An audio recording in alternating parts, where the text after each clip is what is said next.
All right, hello everybody again, and today we'll be giving the intro to the art pipeline featuring yours truly, Celine and Aaron. Okay, so these are the results from the previous attendance quiz. I definitely agree with the majority vote for chopsticks. You guys have good taste. Attached on the slide are some of your responses.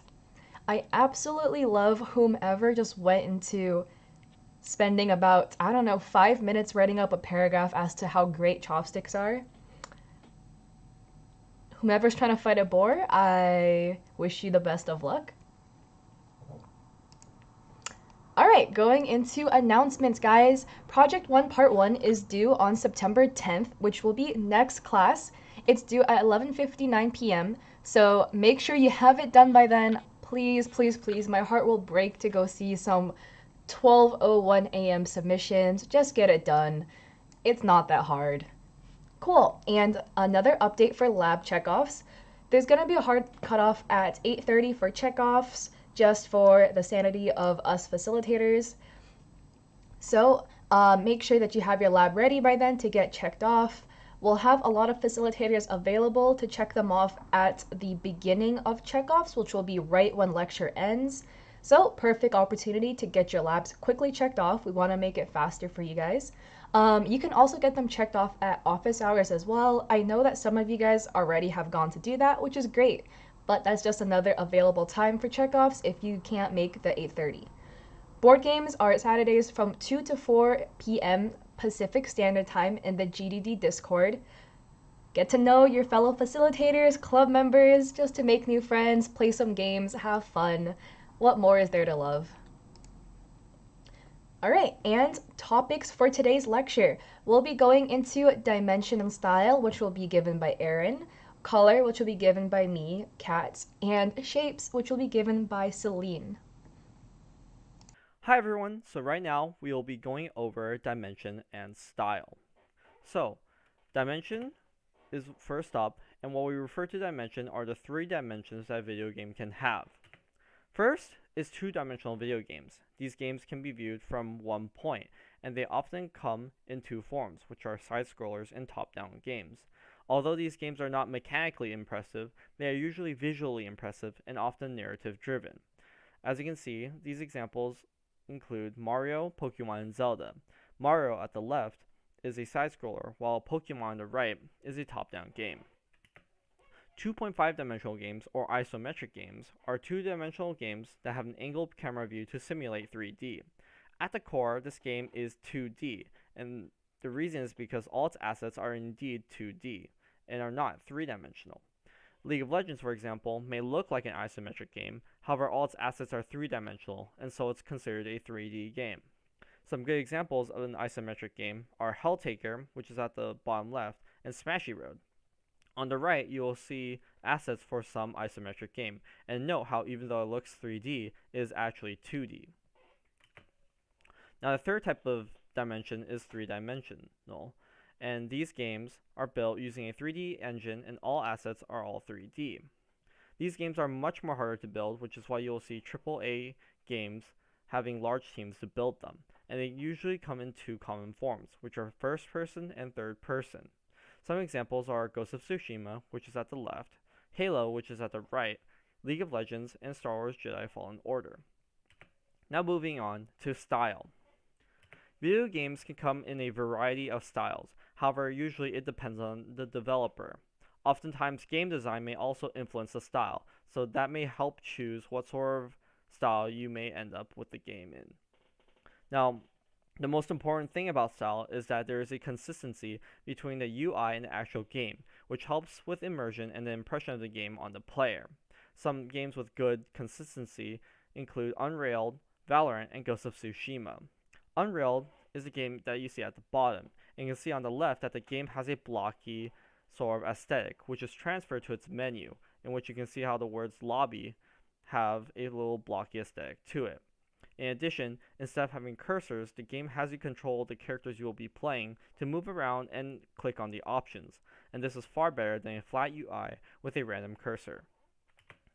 The game Valorant is a tactical shooter game, and usually visual clarity is very important in these games, which is why you can see how the character design and how it's very color blockiness makes it an excellent blend between UI and game design. As you can see, the three characters on the left that are in front of the character you're seeing through have three distinct colors, which are light blue, dark blue, and white with little brown parts.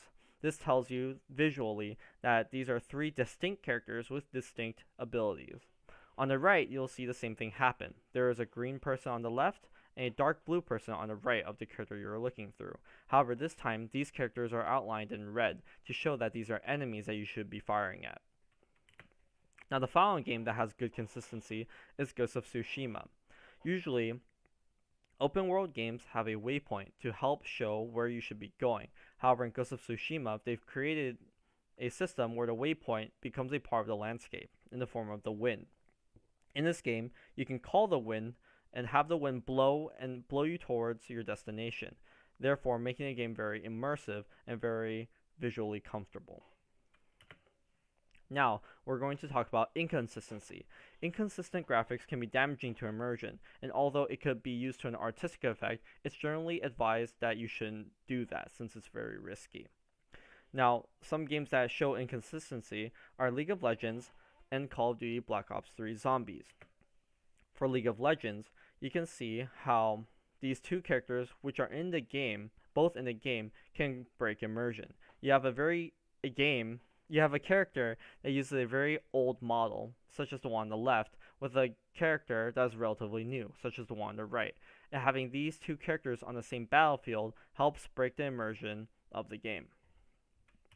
Now, for Call of Duty Black Ops 3 Zombies, this game has an integrated UI system where you purchase perks from a gumball machine. However, at the same time, it's very weird to have a person in a zombie apocalypse be eating gum for power-ups. Now, in conclusion, Dimension has three different dimensions, which are 3-dimensional games, 2.5-dimensional games, and 2D games. Please note that 2.5D games mimic 3D, but are not actually 3-dimensional in itself, while 3-dimensional games are extremely hard to build, and generally, you want to have a big team behind it. For style, consistency is the key to having good immersion and visual comfort for your game, while inconsistency may be used as an artistic effect, but generally it's very risky and bad. And that concludes it for dimension and style. And now we're going to move on to color. Hello, and it is Kat again, and I will be going into color and its uses and theories. So in this section, I will introduce to you guys the color wheel and how to use it, uses of color theory, how to make a color palette, and great resources just to fast track the color process. So first off, what is this colorful pizza? I'm sure a lot of you guys know what this is. It's a color wheel and probably your handiest asset as somebody who's trying to go work with color. So these are your general color schemes. First off, on the left-hand side are primary colors, which consists of red, yellow, and blue. Now, secondary colors in the center are created by combining two primary colors together. For instance, the green will be created by combining yellow and blue. And tertiary colors are created by a combination of one secondary color and one primary color. So, these are color harmonies and the best way to go generate color palettes. The top row is probably the easiest to use, and just to go into explaining a couple of these, a complementary color harmony is when you select colors directly across from the color wheel. So as you can see with where my mouse is gesturing, it's directly across from the color wheel with green and red. Analogous are just colors neighboring your primary color. So if this purple is your primary color, these two colors will be analogous. Triadic, you make a triangle on the color wheel. So look at these three colors in the shape of a triangle. So again, the top row would probably be the most useful and the easiest to use for you guys, but you can also use color harmonies in the bottom row as well, just to make your own personal touch on the game. So, color theory can do a lot of things. Color theory can influence perception, invoke emotions, direct attention, and impart meaning. Look at this slide right here. You can see that the center square of red, or rectangle, sorry, is the same red against 3 different backgrounds. Now, taking a look at this, the red looks different based on the color in the backgrounds. So this is something that you should keep in mind, that having colors surrounding different colors can influence the perception of specific colors. Colors can invoke emotions. Looking at this graphic here, you can see some colors and the general emotion that are associated with it. So, for example, reds are associated with excitement, passion, and danger, and blues are associated with trust, reliability, and coolness.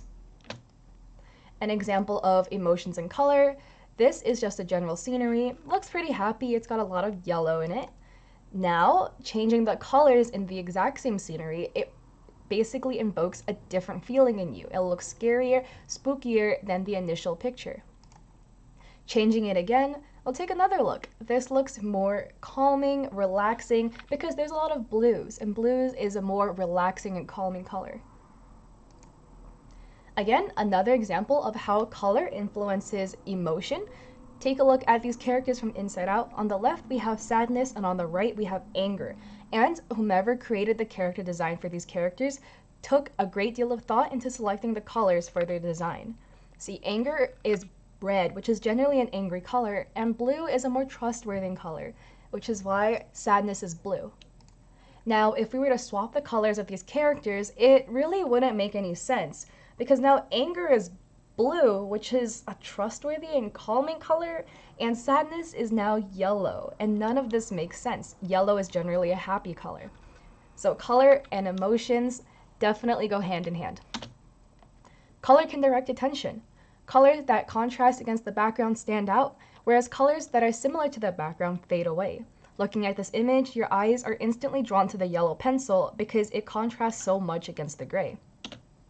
This is a screen grab from a game called Dead by Daylight, which basically the general game mechanic is there are 4 survivors and players, and there are 1 killer, and the killer's job is to go hunt down the survivors or the players. And so the red is the blood trail, and the red in the upper right hand corner is a generator. And so instantly your eyes are directed to the red blood trails that only the killer can see against this dark, muddy background. And this is great in terms of game design, because as a killer, you want to follow the blood trail of a bleeding player to go try to kill them. So this makes it easier to see. Another example of color directing attention is in the character design of Swain from League of Legends. His color palette, very muted, very plain, dark colors with some beige. However, your eyes are instantly drawn to his right hand. And that's because the red hand is a crucial part of his lore and a huge part of his in-game kit. So it makes sense to make the hands a bright red color that contrasts against the background to direct attention to his hands. Some more examples of color coding and directing attention.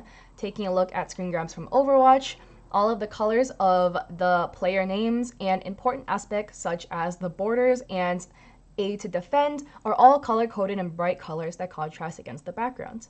Also to note, the color codes are very intuitive. Enemies are red and your allies are generally green or blue, which makes a lot of sense because enemies are generally associated with a red color. Another example from Fortnite, you have an injured player with a red health bar to signal that they're injured in comparison to every other healthy player with a green health bar. Color can also show progression. So, looking at a screen grab from Journey's theme story arcs, you can take a look and see that every single different arc has a different color palette associated with it, as shown below. So therefore, you can tell what point in the game you are at based on the color palette of the things you see around you. It can also show map progression. So these are screen grabs from Hollow Knight and Ori and the Blind Forest, and the different colors in the surroundings can tell you exactly where on the map you are without having to look too hard. So, how to quickly make a color palette? First off, just take a look at the color wheel. Looking at the left-hand side, there is an example of a color wheel for you, and you can go select a color harmony from the list. For example, monochromatic, analogous, etc. So if you just were to randomly generate a color palette, and let's say you wanted to use a complementary color harmony, you go on the color wheel, find a color you like, let's just pick this red-orange color, and you'll just select the color directly across from it, this blue-green, and bam, you already have a rough color palette. And then you can kind of change it up by adjusting the hue, saturation, and value of the colors until you like it. Just things to note, first off, limit your color palette and always start small. If you look on the left-hand side graphic that I made, it uses 3 colors, this purple, yellow, and blue. You can blend new colors out of your original color palettes. So if you take a look at this background here, there is a very saturated blue, and then it lightens up until an almost bluish white. If you look at the right-hand side, this image was made with a disgusting color palette of about 12 colors, and it looks absolutely hideous. So again, these are just things to keep in mind. Simple is generally always better. Also, don't use colors in equal amounts. Generally, you want a main color to be about 60% of the color palette, a secondary color to be about 30% of the color palette, and lastly, an accent color that should be about 10% of the color palette. Taking a look at these characters here on the right-hand side, you can take a look at the top row up here that I'm circling, where you can see their starting color palette. And almost all of these characters have one primary color that takes up about 60% of their color palette, a secondary color that takes up about 30% of their palette, and lastly, an accent color that takes up about 10% of their color palette. And generally, if you take a look right here, the accent colors are used to draw your eyes to certain features of the character. So for these two left-hand side characters, the accent colors are their weapons because these characters seem to be characters that belong in a fighting game. And in a fighting game, the weapon of choice is extremely important. So here are some color theory examples in games. You can just take a quick look and see how all of these different games seem to have a different color palette, and it generally imparts specific vibes you want in the game. For example, looking at Limbo with the monochromatic color palette looks more ominous, more interesting, and Celeste instantly grabs your eye because of the complementary color palette they selected. And another thing, you want to keep your color palette consistent. Looking at these 4 rows of screen grabs from Google searches of games, I'm sure you guys can figure out which game is which number based on the color palette you can see in the screen grab. So for example, looking at row number 3, probably the most iconic game everyone should know, you can just see the sky blue, the purple blue color in the sky, and the little brown platforms, and instantly tell it's Mario based on the consistent color palette they use. And lastly, here are some great resources for generating color palettes. I will run through these really quickly. So here is Color by Adobe. So it automatically will generate a color palette for you, and you can select the harmonies here. Let's just select Triadic. You can kind of click and drag, adjust it however you want, and when you select a color palette you like, it gives you all of the hex codes of the colors, and you can save it on the right-hand side. So this is the most brain-dead color palette app you could possibly use. Let's start the generator. It literally just generates you color palettes as you press the spacebar, and when you find one you like, you can just go and save it. Super easy to use. And lastly, this website, I'm not going to bother pronouncing the name, I'm not going to get it right. The color palettes are up here, so we can just select this analogous color harmony right here, and again you can kind of click and drag, move things around, and it will generate you a color palette as well. Super great and super easy to use. Now we're going to move on to shapes. Thank you, Kat.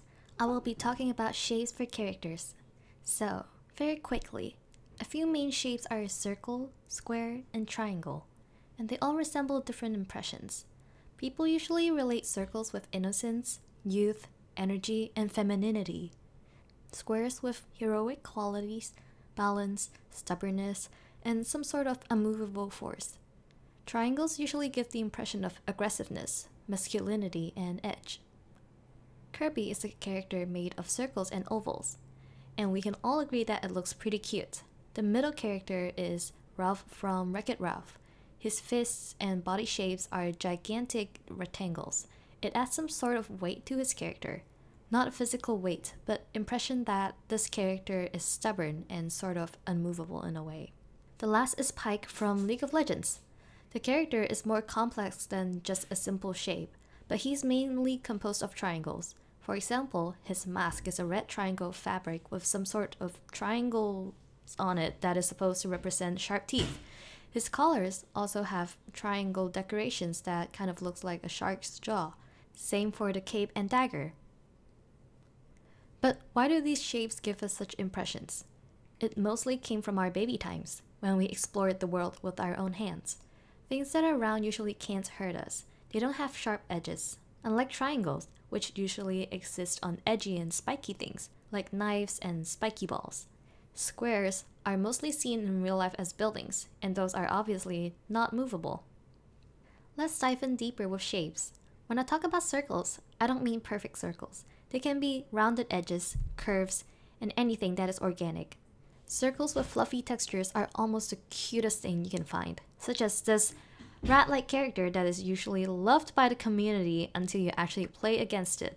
Its playstyle and toolkit creates a great contrast of the character design, thus the people develop a stronger feeling against it. Although I did say circles represent a lack of thread, it does not mean that it cannot exist in other characters. The next is squares. As I've mentioned, they are usually unmovable and stubborn. Looking at Garen from League of Legends over here, there isn't much square you can see from his outfit, but the way he stands and the chunky armor shows that he's a character that is strong of will, unyielding, kind of slow and tanky, and probably has a lot of health. Sometimes those characters can be boring, such as Batman and Captain America. But the fun and conflict comes from what you can throw at them before they collapse, and how they react to it. Last but not least, triangles. I said triangles because there are actually two types of triangles and they portray very different things. A triangle that faces upwards and a triangle that faces downwards. The triangle that faces upwards are usually used by characters that are powerful, strengthful, and have some sort of authority. The triangle that faces downwards is usually unstable because we don't know when is it gonna fall. The triangle that points downwards has a sense of dynamic because of the instability. The characters are usually stealthy, fast, and sneaky. I made some edits to show what the triangles can do. You can see from the before picture that a lot of the stones are more chunky and rounded, but after the edit, everything got sharper and she feels more dangerous and unapproachable. Bear in mind that most characters aren't composed of one single shape, because there are complexity in those characters. A great character can be as simple as Kirby or as complex as Emmett Selge from Final Fantasy, but the complexity would add onto their design, and the design should reflect their lore and character. Taking Jinx here as an example, she is an edgy, chaotic character that wants to break rules and cities and people, but even so, you can see her design isn't all triangles. Her youth and femininity features still show through the organic shapes and curves. And just like that, you can implement shapes into your characters. Give them edges, make them chunky, do whatever your heart desires, and good luck with your designs. Alright, and I hope you guys had a lot of learning to do throughout the course of this lecture, but it is lab time now, and programmers don't have a lab this time. Lucky you guys get off scot-free today, but make sure you finish the project by the due date, please, and finish any labs you still have left if you haven't completed it yet. Artists will have the animation lab to do, which is linked in this GitHub here, and you will have 1 week from today to get it done. All right, and thank you for listening, everybody.